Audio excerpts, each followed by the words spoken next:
साधन संपत्ती हेची माझे धन, सकळ चरण विठोबाचे. शीतळ हा पंथ माहेराची वाट, जवळीच नीट सुखरूप. वैष्णवाचा संग रामनाम जाणे, मंडित भूषणे अलंकार. भवनदी आड नव्हतीस झाली, कोरडीच चाली जावे पायी. माय बाप दोघे पाहतील वाट, ठेवून या कटीकर उभी. तुका म्हणे केव्हा देखेन कळस, पळाली आळस निद्रा भूक.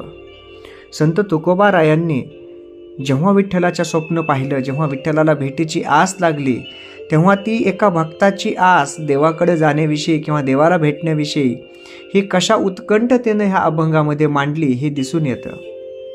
संत तुकाराम महाराज म्हणतात की विठोबाचे चरण आता हेच माझे धन आहे आणि या चरणापाशीच आता राहणं किंवा ह्या चरणाची सेवा करणं आणि हे चरण आपल्याजवळ असणं, त्याचा अधिकार आपल्याजवळ असणं हीच आमची साधन संपत्ती आहे.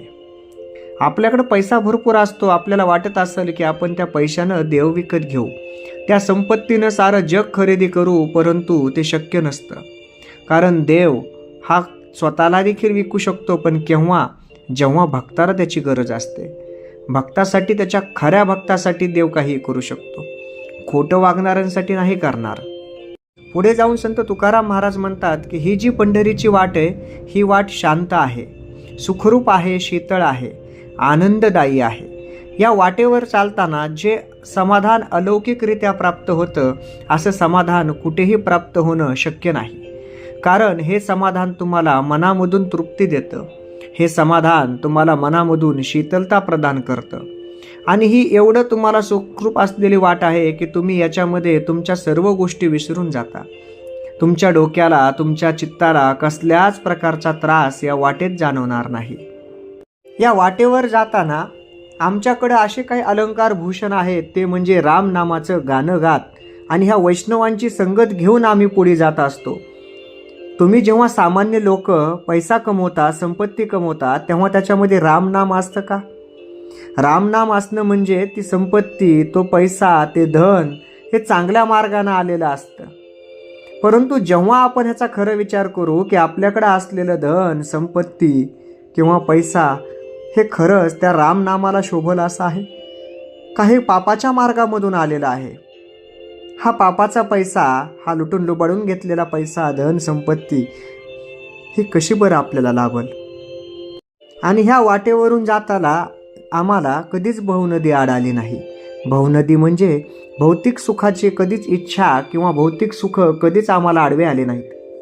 आपल्या वाटेमध्ये आपल्याला चांगलं काम करायला गेलं तर आपल्याला भौतिक सुखांमुळे विसर पडतो आणि आपण ह्या खोट्या रममान असणाऱ्या सुखामध्ये स्वतःला झोकून देतो. परंतु संत तुकोबाराय म्हणतात की पंढरीची वाट चालताना मला भवनदी कधीच आडवी आली नाही. किंबहुना ती नदी नव्हतीच, कोरडी पडलेली होती आणि आम्ही सुखरूप पायानं चाललोत. एवढी आमची चांगली परिस्थिती ह्या पंढरीला जाताना झाली होती. माझे मायबाप म्हणजे रुक्मिणी माता, पांडुरंग हे दोघे कर्कटावरी हात ठेवून उभे आहेत आणि माझी वाट पाहत आहेत, असं संत तुकाराम महाराज सांगतात. अभंगाच्या शेवटी संत तुकाराम महाराज म्हणतात की मी कधी एकदा पंढरीला जाऊन विठोबाच्या मंदिराचा कळस पाहिल असं मला झालंय. आणि ह्या कळस पाहण्याच्या भावनेनं मी सर्व माझ्या गोष्टी विसरून गेलेलो आहे. तहान, भूक, झोप, निद्रा या सर्व गोष्टींचा मला विसर पडलेला आहे आणि माझ्या मनाला एकच ध्यास लागलेला आहे. तो ध्यास म्हणजे या पंढरीचा कळस केव्हा पाहिल मी आणि तेव्हाच माझं मन तृप्त होईल. ही आस, ही गोडी ह्या देवाच्या भक्तीमध्ये असते. म्हणून पैसा कोणता टिकतो तर जो पैसा चांगल्या भावनेनं कमवलेला असतो.